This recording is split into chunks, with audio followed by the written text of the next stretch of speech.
Sunsets. I hope you're doing well. I just wanted to come and talk to y'all about the LSAT and what books I use, as well as some LSAT study tips.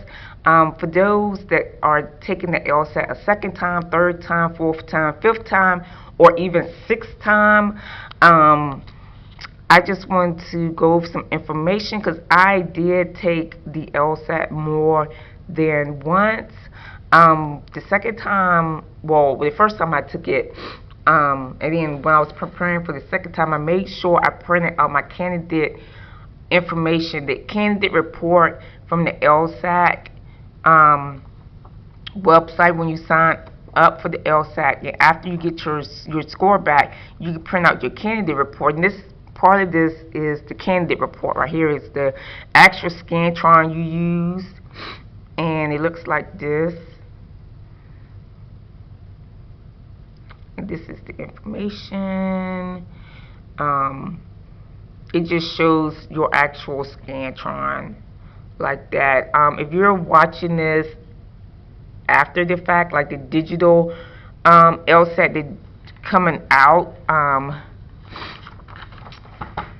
not sure. I'm doing the digital palette for the LSAT next month, so that's exciting. They're looking for 2,000 people, and for that, you're actually given a refund for an LSAT that you took already. So yeah, and also guys, if y'all don't know how to basically get the LSAT for free, get your fee waiver waived, all you have to do is send in your tax documents, and if you're like qualified, like low income, you can take the LSAT for free.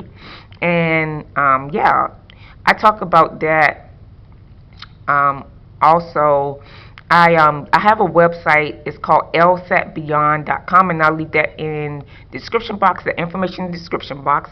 But yeah, this is the LSAT right here, decoded by the Princeton Review. This particular book, it's a step-by-step solutions for 5 of the most recent actual official LSAT exams. At the time of this video, it's over 80 exams now for the LSAT that you can practice on, but at this particular one goes up to 76, from 72 to 76 of the last official. And I emphasize, guys, that y'all should be using the official LSAT prep test, because they are prep tests from the actual exams that were administered in the past. Like before, they were the actual ones, like dating back all the way to like the 90s. You can use them. There's the 2007 one that's free online. You can download that from 2007, June of 2007, free online. You can either go to the PowerScore website, or you can go to LSAT. Also, guys, these particular books, like I'm sure right now, are on Amazon between $6, and you can get them, like the thin ones, to about $9–10, and then the thicker ones that have like the 10 combined, they're between $20 and $30 on Amazon. And also, guys, this is another book that you can get that I used when I was studying after I didn't do too well before on the LSAT, is the LSAT Logic Games book. It says Maximize Your Score, and it's by the REA. Y'all can see that. And it says everything you need to succeed, 100 practice LSAT logic games, 5-step approach to mastering LSAT logic games, deduction methodology for identifying each game type, advanced diagram and strategies. Also, guys, make sure you subscribe to my channel, Alicia Menzie. For updates, they also I have hair videos on my channel, natural hair, makeup, organic makeup, vegan information, vegan meal information, that sort of thing. So make sure y'all subscribe. And also, this is just my receipt from when I purchased this particular LSAT book. But yeah, that's that for this particular book. But yeah, these are the things that I use for preparing for the LSAT, and then also the tips that I would suggest that y'all do as far as the LSAT is concerned.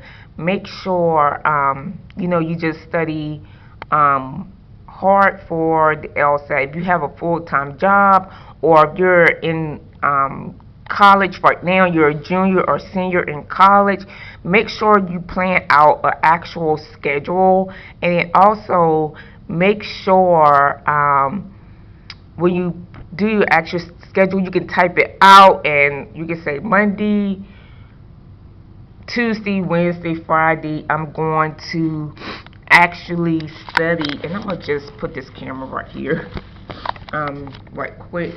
But yeah, back to what I was saying, you can actually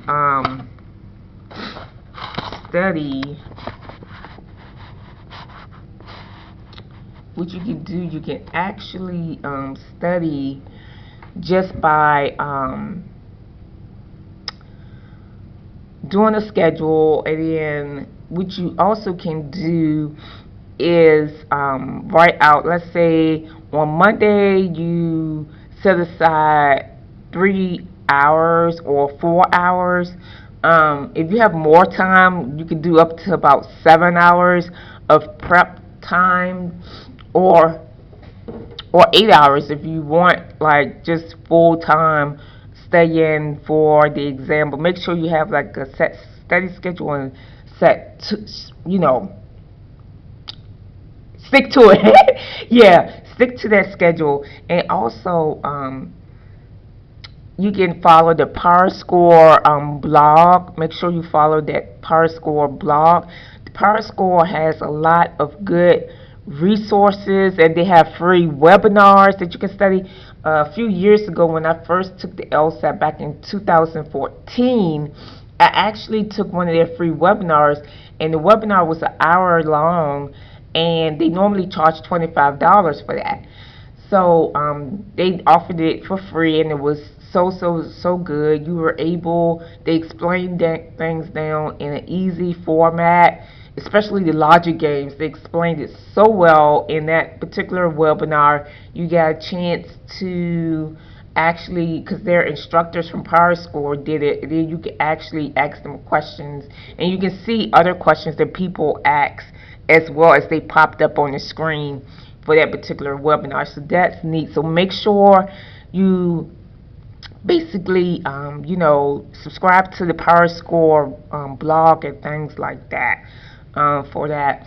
And also like I mentioned, the study books, make sure you take enough practice tests. I say at least take 20 practice tests before the actual test day comes up. And you take the official LSAT prep test. Make sure you do that, guys. So yeah, just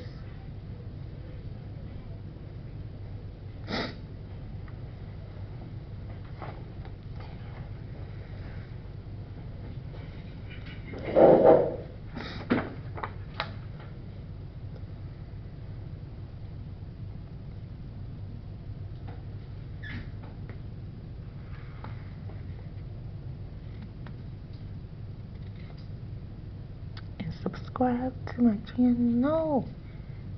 Subscribe, hit the notification button.